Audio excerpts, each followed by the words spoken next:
Cavaco Silva, previsivelmente, porque entendo que Manuel Alegre, neste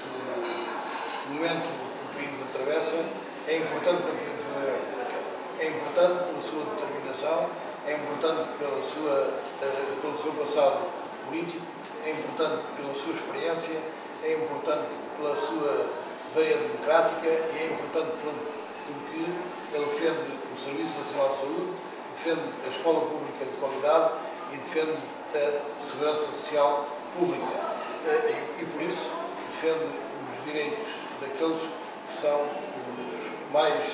desfavorecidos a nível da segurança social, também porque, com Manuel Alegre na presidência,